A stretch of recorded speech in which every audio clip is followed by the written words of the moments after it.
أعوذ بالله من شرور أنفسنا وسيئات أعمالنا من يهده الله فلا مضل له ومن يضلله فلا هادي له أشهد أن لا إله إلا الله وحده لا شريك له وأشهد أن محمدًا عبده ورسوله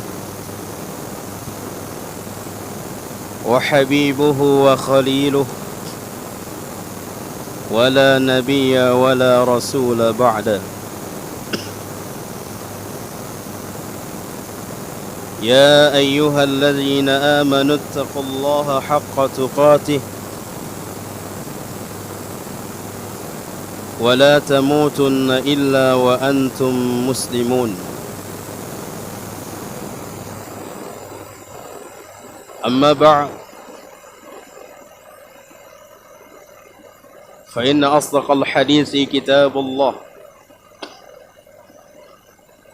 وخير الهدي هدي محمد صلى الله عليه وسلم وشر الأمور محدثاتها وكل محدثة بدعة وكل بدعة ضلالة وكل ضلالة في النار. أحبتي في الله رحمني ورحمكم الله.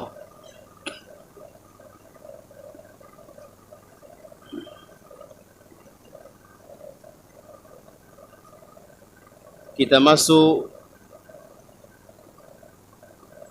ke hadis yang ke-15 dari kitab Syarah Umdatul Ahkam.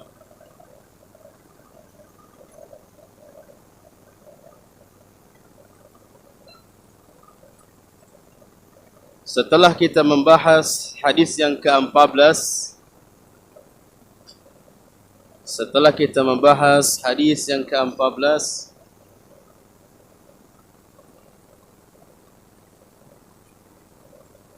hadis dari Anas bin Malik radhiyallahu anhu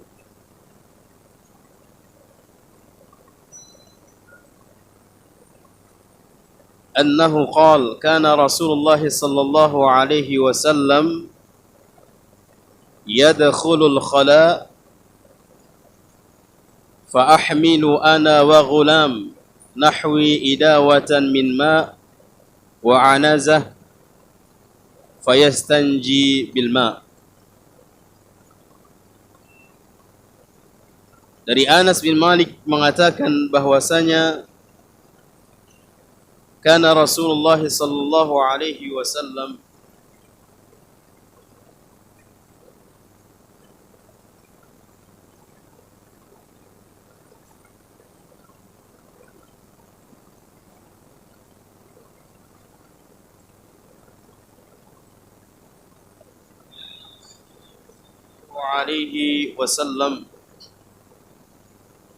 yadkhulul khala fa ahmilu ana wa ghulam nahwi idawatan min ma wa anazah. Kata Anas bin Malik bahwasanya Nabi ketika masuk ke tempat yang untuk qadha hajah atau membuang air kecil,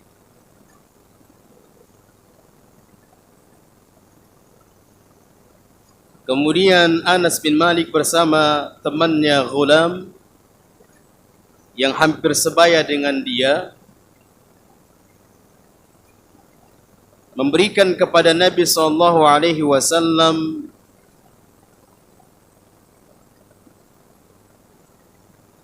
air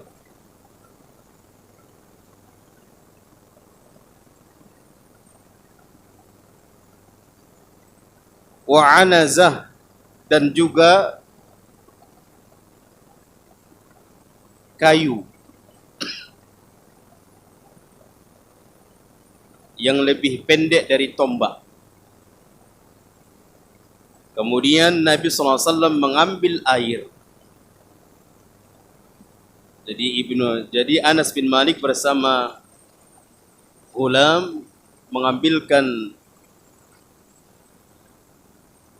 seember air atau sebuah bejana yang di dalamnya ada air, yang tujuannya adalah untuk bersuci. Tujuannya adalah untuk bersuci. Anas bersama Ghulam memberikan 2. Air bersamaan dengan itu kayu. Maka Nabi mengambil air, tidak mengambil kayu. Fayastanji bil ma, maka Nabi mencukupkan istinja dengan air saja. Nabi beristinja mencukupkan dengan air saja. Inilah riwayat dalil bahwa cukup istinja dengan air.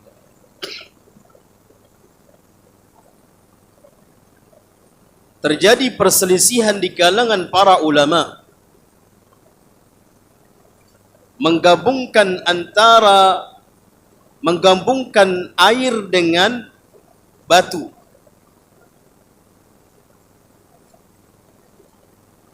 Sebagian ulama tidak membolehkannya.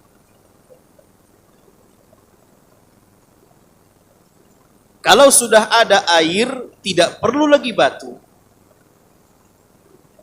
Kalau tidak ada air, baru pakai batu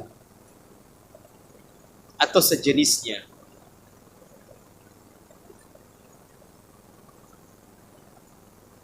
Bahkan ada di antara ulama seperti Syekh Muqbil dan juga Syekh Muhammad Nasiruddin Al-Albani mengatakan termasuk itu perkara berlebihan. Termasuk itu perkara berlebihan. Namun sebagian ulama membolehkan, dan bahkan ana pernah juga mendengar dan membaca itu lebih afdal, menggabungkan antara batu dengan air.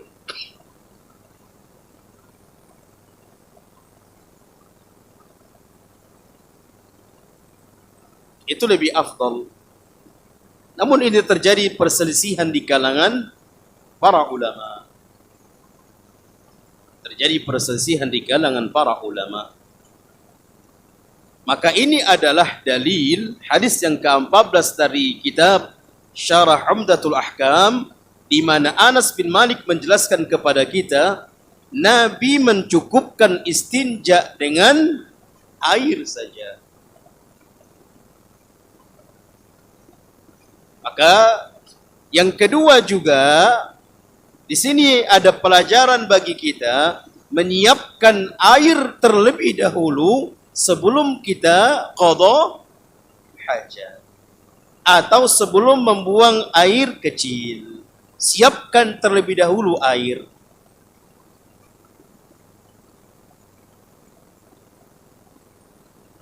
Sebagaimana Nabi SAW tatkala diberikan Anas bin Malik bersama Ghulam air, kemudian diambil oleh Nabi SAW, baru Nabi qada hajat.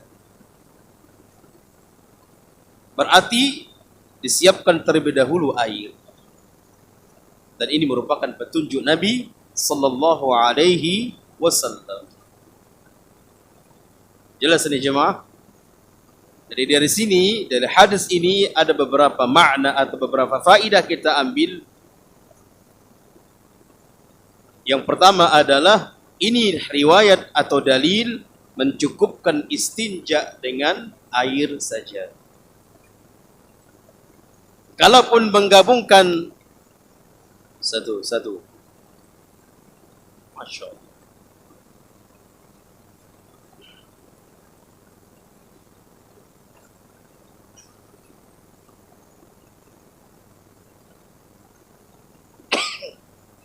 kalaupun menggabungkan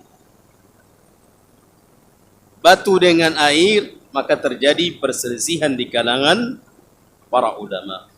Namun kalau hanya mencukupkan dengan air, inilah dalilnya. Fayastanji bil ma. Nabi itu istinja mencukup dengan air.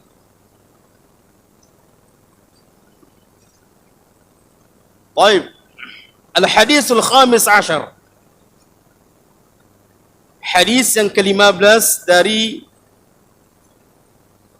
Kitab Umdatul Ahkam, dan kita masih di dalam bab taharah. Di dalam bab taharah.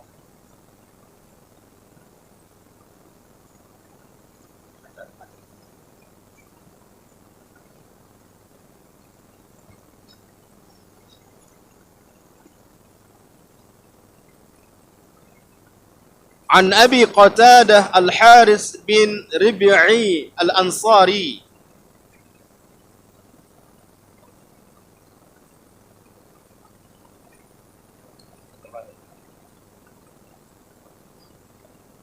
An Abi Qatadah Al-Haris bin Rib'i Al-Ansari anna Nabiy sallallahu alaihi wasallam qala. Hadis yang ke-15 dari Kitab Umdatul Ahkam bab Al-Khala.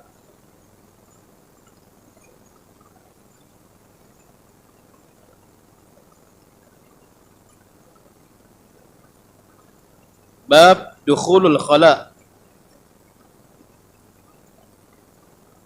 Kata Nabi SAW, la yumsikanna ahadukum dhakarah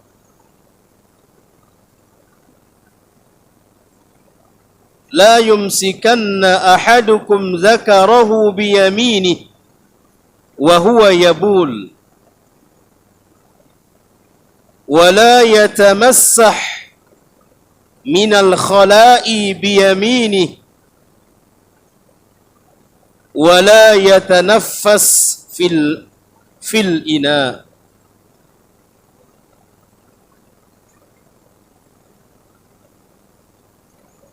Dari Abu Qatadah Al-Haris bin Rib'i yang merupakan sahabat Nabi dari kalangan Ansar.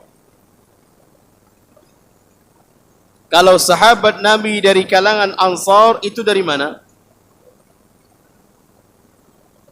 Dari Madinah.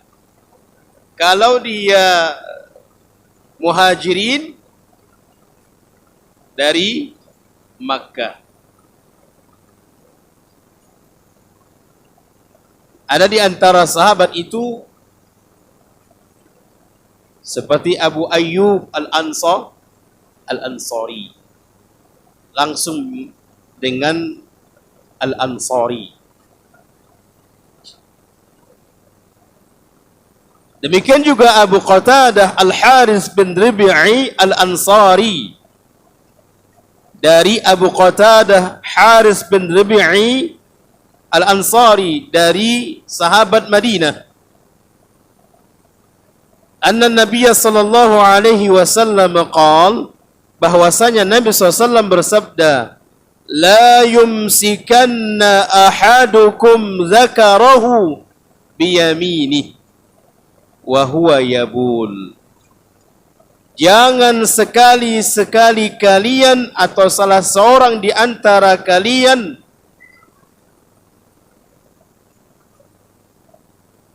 memegang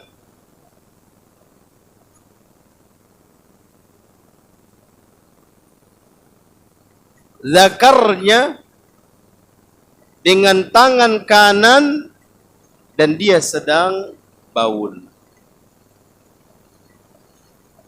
Memegang kemaluannya. Di sini ada larangan. Nabi SAW melarang ketika baul, ketika membuang air kecil, Nabi melarang kita untuk memegang kemaluan dengan tangan kanan.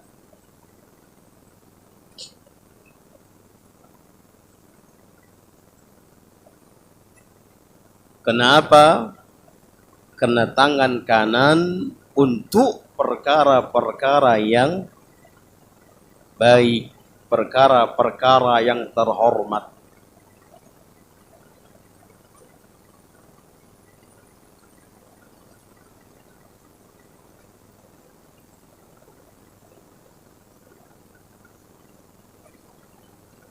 Jelas sampai sini? Hah? Tak perlu disyarah lagi kan? Ini larangan pertama.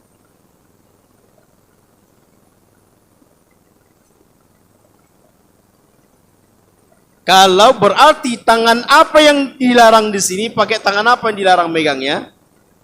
Kanan. Tangan kiri boleh? Boleh. Karena tidak ada larangan.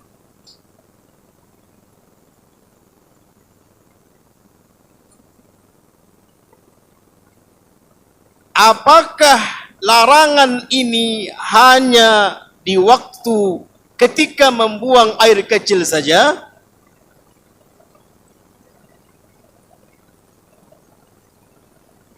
Hah? Apakah larangan ini, yaitu memegang dengan tangan kanan, hanya ketika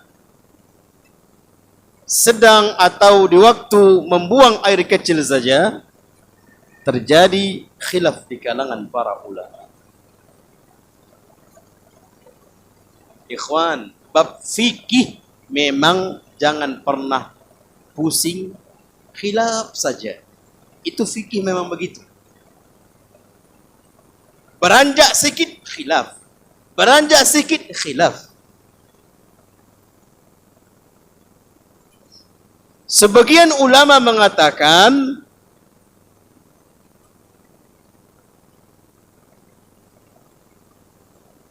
tetap tidak boleh walaupun di luar dari membuang air kecil. Tetap tidak boleh.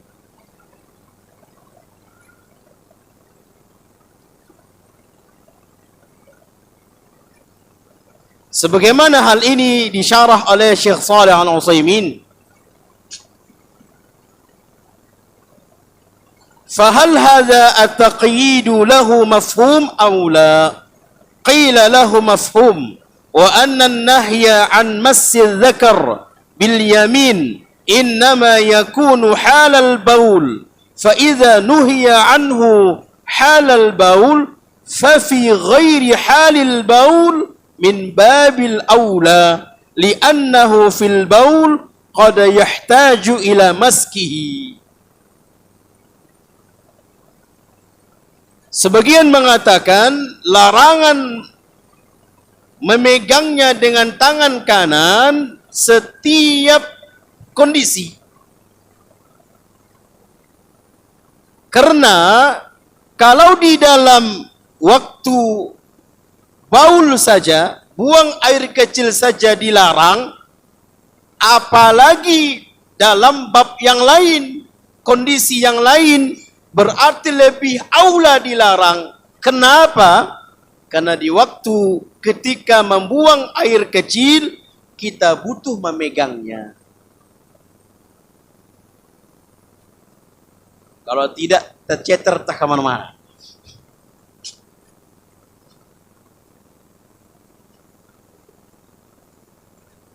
Di situ butuh memegangnya.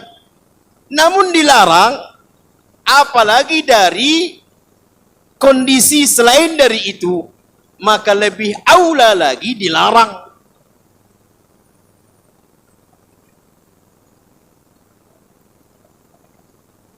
Paham nih jemaah? Hah? Ini masalah fikih agak bangun sedikit ya.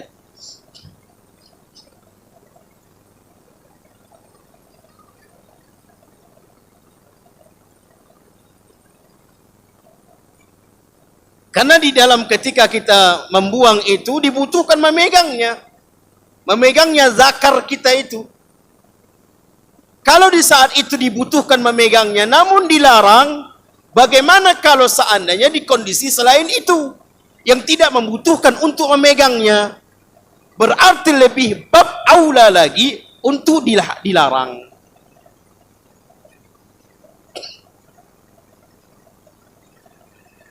Namun sebagian mengatakan yang dilarang memegangnya dengan tangan kanan, tangan kiri boleh? Boleh. Dan larangan dengan tangan kanan ini muqayyad, diikat dengan waktu membuang air kecil saja. Berarti kalau tidak di waktu membuang air kecil boleh. Kalau tidak pas membuang air kecil boleh. Kondisi tidak membuang air kecil boleh. Karena kalau hanya dibutuhkan memegang, bisa dengan tangan kiri. Bisa dengan tangan kiri. Tidak mesti harus dengan tangan kanan. Kenapa? Illah di antara illah penyebab dilarang oleh Nabi SAW untuk memegang zakar kita itu dengan tangan kanan pada waktu baul, buang air kecil, bisa saja terkena tangan kanan kita itu.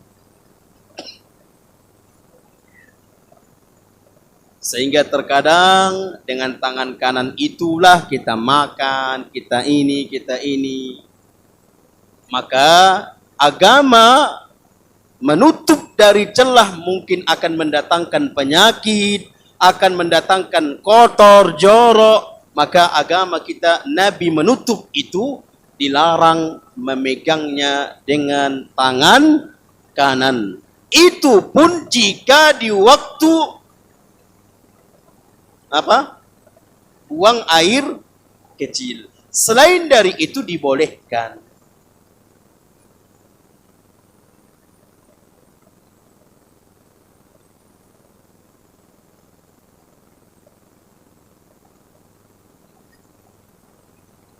Wa qila al-aksu li'annahu idza amsaka dhakarahu wa huwa yabul bil yamin la ya'manu min rashashil baul 'ala al-yadi al-yumna fatataqazzaru bihi. Terkadang cipratannya itu terkena tangan. Apalagi model orang yang nggak cuci tangan lagi. Sudahlah menyemprotkannya di bawah pohon, pakai tangan kanan pula megangnya, tak dicuci lagi. Tiba waktu makan siang tak pakai cuci tangan lagi. Ini orang tidak peduli dengan agama.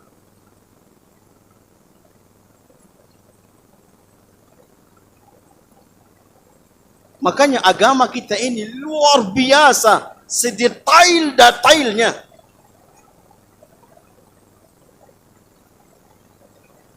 Dan orang Yahudi pun mengakui itu.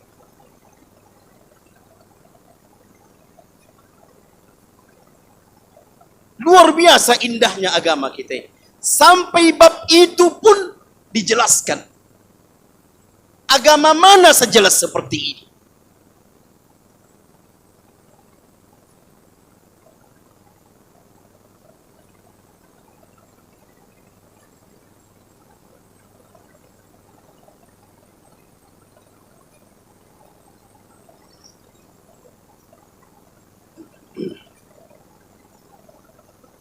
Kemudian Syekh Shalih Al-Utsaimin mengatakan, wa bina'an 'ala hadza yajuzu ay yamassa dzakarahu bi yaminihi idza kana la yadurru wal ihtiyatu ay yatajannaba dzalika sawa'un kana yabulu aw la. Syekh Utsaimin mengatakan boleh kalaupun memegangnya dengan tangan kanan dengan catatan selamat dari yang perkara kotor dan jorok itu, atau cipratan-cipratan atau tetesan-tetesan air kecil itu selamat atau tidak memberikan mudarat kepada tangan kanan itu. Kalau dia bisa menjamin aman, silakan. Namun yang lebih utamanya untuk kehati-hatian, kata Syekh Shalih Al-Utsaimin, kalau itu ada akan mengandung mudarat dengan tangan kepada tangan kanan kita, lebih baik dengan tangan kiri. Baik itu ketika baul sawa'un kana yabulu aula, baik ketika kita sedang membuang air kecil atau tidak membuang air kecil, kalau memberikan mudarat kepada tangan kanan kita untuk lebih kehati-hatian, maka gunakanlah dengan tangan kiri. Kalaupun ingin menggunakannya, jangan lupa mencuci tangan.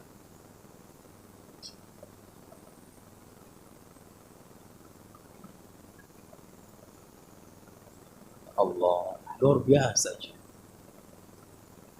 Ini membuktikan agama itu mengajarkan kebersihan, kesehatan dari penyakit-penyakit, dari kuman-kuman, bakteri-bakteri yang membahayakan diri kita. Satu zari'ah, agama membentengi itu semua.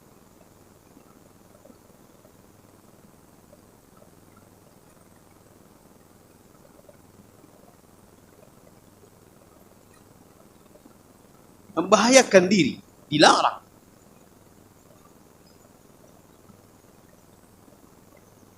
Makanya misalnya yang dilarang oleh agama kita yang memberikan mudarat kepada diri, memberikan mudarat kepada orang lain, la darara wala dirar. Jangan memberikan mudarat kepada diri kita dan juga tidak boleh memberikan mudarat kepada orang lain. Kepada diri kita itu mudarat, agama melarang. Kepada orang lain juga, mudarat itu kepada orang lain juga, agama melarang. Apalagi kalau dua-duanya mudarat.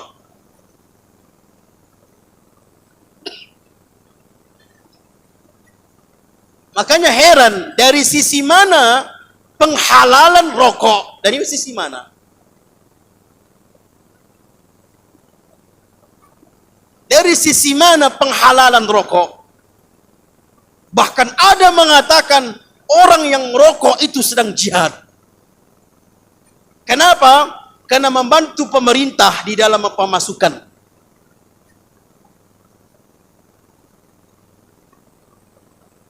Ada nggak pajaknya itu? Pabriknya itu? Ditambah lagi katanya jihad karena orang yang bekerja di situ banyak, ratusan orang, ribuan orang. Kalau seandainya kita katakan haram, tutup semua itu, terus yang kerja itu mau kerja apa mereka katanya? Kerja apa mereka? Subhanallah. Lalu dia mengatakan wajib dari kaum ini. Anda nggak sebut namanya, tapi kalau nggak streaming tadi mungkin. Wajib bagi kaum ini wajib merokok. Bahkan ciri khas kaum ini katanya. Di videonya masih ada itu.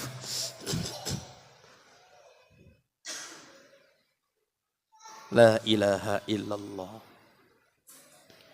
Dalam bab memegang tangan kanan saja ini ya, subhanallah.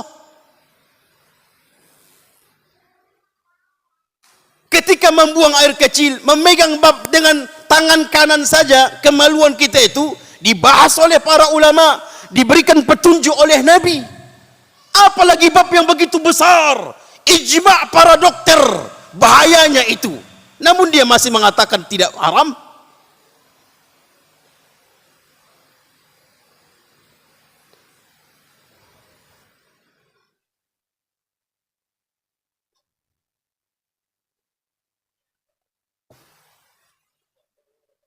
Hah?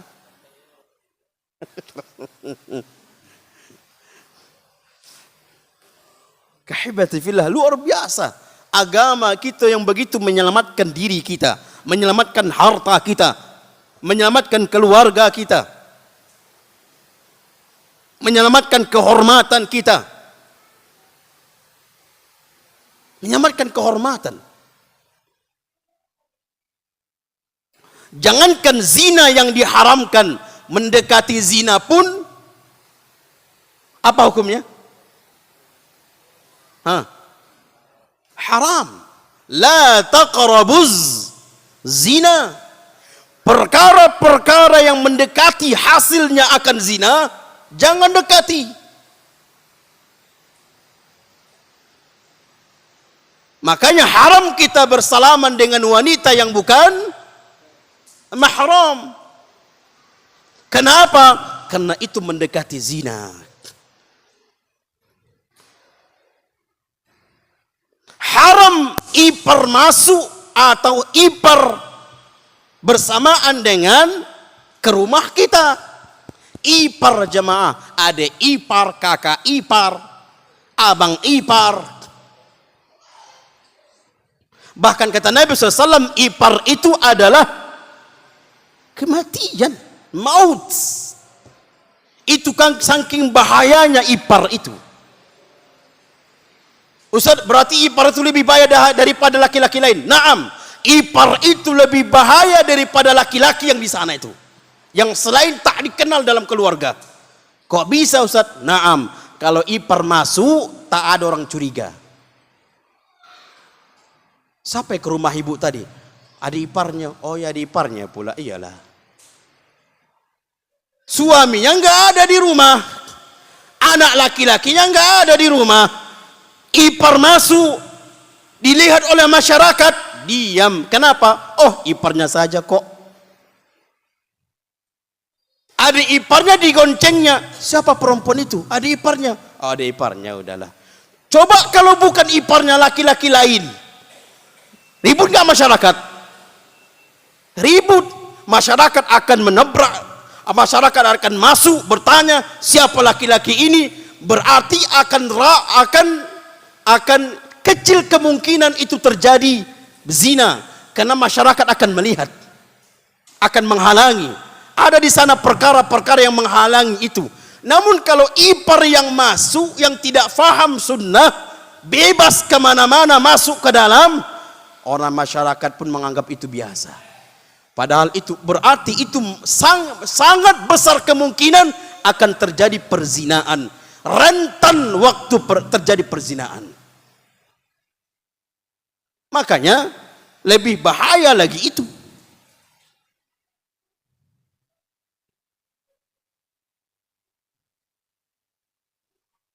Udah azan jemaah? Hah? Sudah? Sudah? Baik.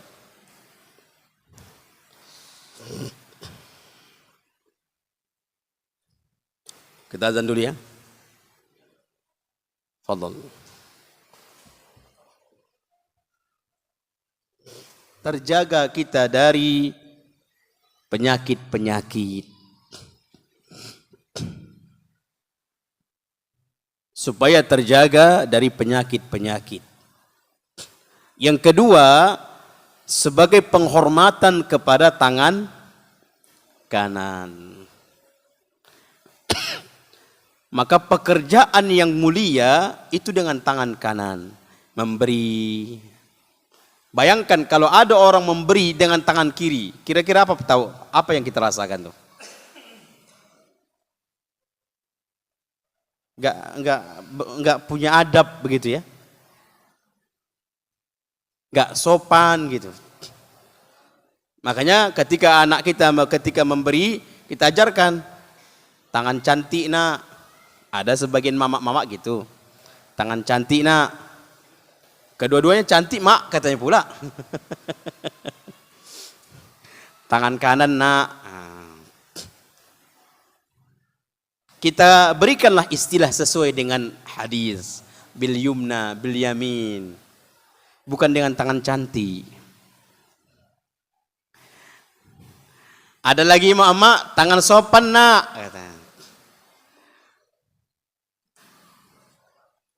Tangan sopan nak. Itu sudah umur SMP mengetahui itu. Udah tangan kanan nak, tangan kanan. Tangan kiri nak, tangan kiri. Ketika menginfak pakai tangan kanan nak, tangan kanan. Ketika memberi pakai tangan kanan. Ini kan memberi pekerjaan yang mulia, maka tugasnya dengan tangan kanan tugasnya. Masuk ke masjid, kaki apa duluan? Kanan. Betul nggak semua kita tadi masuk pakai tangan kanan tadi, kaki kanan? Alhamdulillah. Nanti keluar kayak kiri. Nanti maunya ada menunggu di depan. Mau keluar pakai tangan kanan, kaki kanan, kaki kiri gitu ya.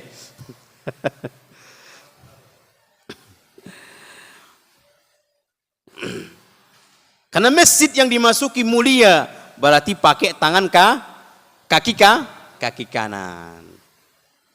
Kalau tak masuk ke kamar mandi, tempat di situ pembuangan kotoran, pakai kaki kiri. Memakai baju, mana duluan? Tangan kanan. Memakai sandal, memakai sepatu, kaki kanan. Membukanya kaki kiri. Ini semua sunnah petunjuk Nabi SAW. Tatkala kita hidupkan ini, tatkala kita amalkan ini, wallahi berapa sunnah yang kita amalkan per hari. Berapa sunnah? Bangun dari tidur sampai tidurlah kembali. Berapa amalan sunnah yang kita lakukan. Tak perlu lagi capek-capek melakukan amalan bid'ah. Sunnah saja terkadang tak bisa kita amalkan. Kenapa ditambah-tambah yang lain? Takutnya bid'ah dikerjakan, sunnah hilang.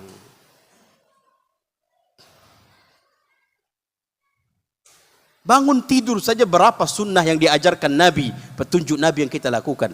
Doanya,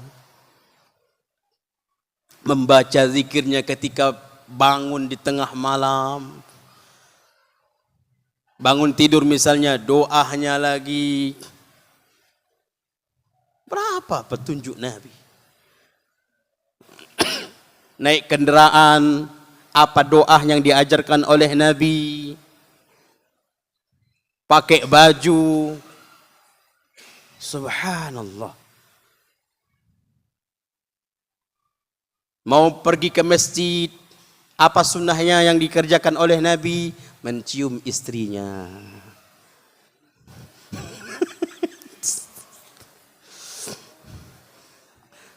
Itu hampir sunnah yang bukan terlupakan, tertinggalkan.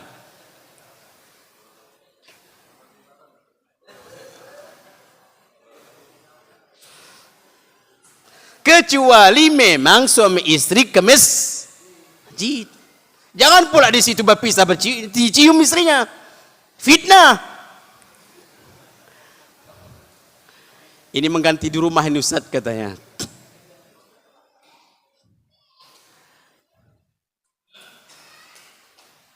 Dek, izin dulu dek, mau ke masjid. Ada satu sunnah dek. Ajarkan sunnah itu sama istri. Bahkan terkadang ketika kita ke masjid, tak kita cium istri kita, tahu dia, oh abangku lagi sedang marah ini. Atau abangku sampai lupa ini sunnah. Oh berarti kayaknya lagi sedang banyak bermasalah dia ini.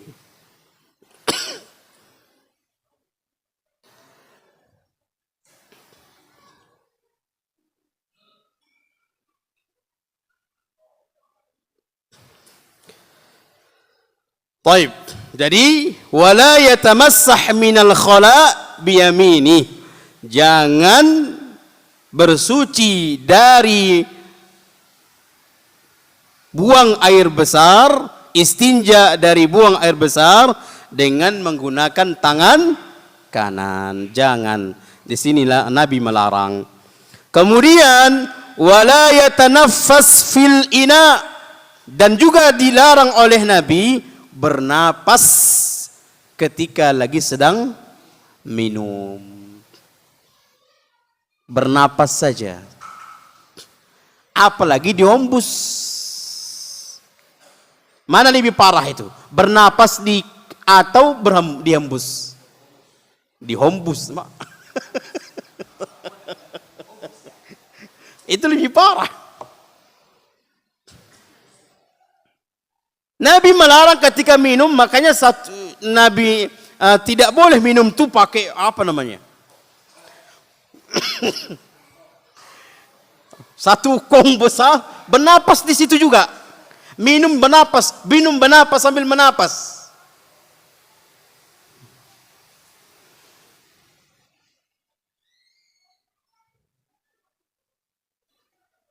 Maka pelan-pelan, tahan napas, kemudian minum, tak tahan lagi, udah berhentikan. Napas lagi, tahan lagi napas. Makanya sunnahnya itu sampai 3 kali.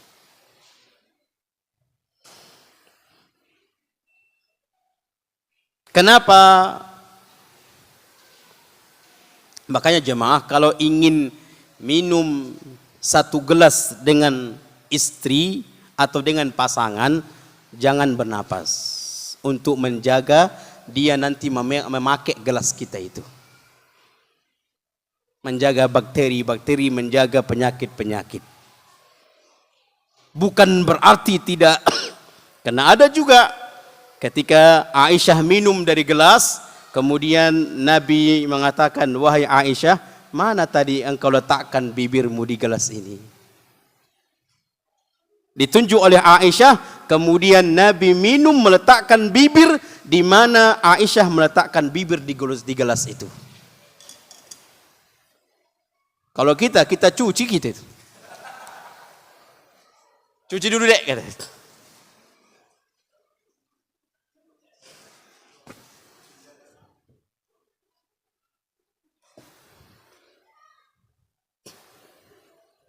Makanya rumah tangga Nabi itu romantis yang luar biasa.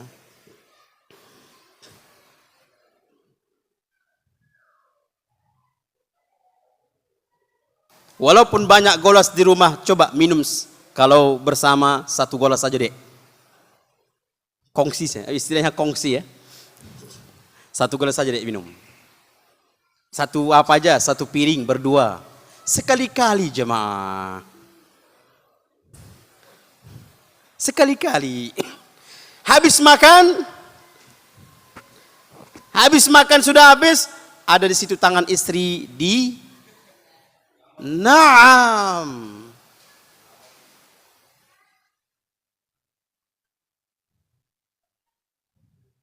Ustaz kok gitu kali ya saudara?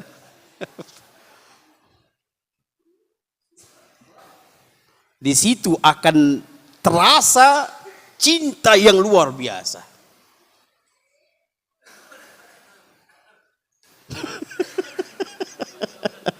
Udah batu-batu ya. Udah. 1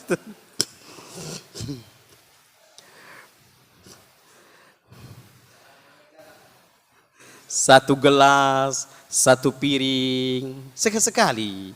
Dalam 1 pekan itu berapa kali? Makan sama.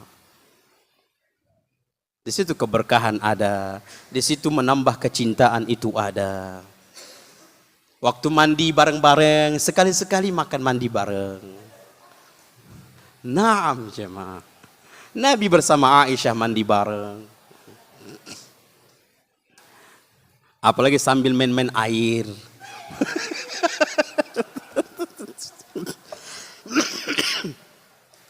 Baik, jadi ini ada 3 larangan. Yang pertama adalah tidak dilarang di dalam hadis ini memegang ketika buang air kecil memegang kemaluan kita dengan tangan kanan. Yang kedua, tidak boleh beristinja dari buang air besar ataupun buang air kecil, tidak boleh dengan menggunakan tangan kanan. Wala yatanaffas fil ina, dan juga tidak boleh bernafas di bejana sedang kita minum. Ketika kita sedang minum tidak boleh bernafas. Ini saja, kita cukupkan sampai sini, mudah-mudahan bermanfaat. Kita tutup dengan doa kafaratul majlis. Subhanakallahumma bihamdika asyhadu an la ilaha illa anta astaghfiruka wa atubu ilaik. Akhiru dawana anil hamdulillahi rabbil alamin. Wassalamualaikum warahmatullahi wabarakatuh.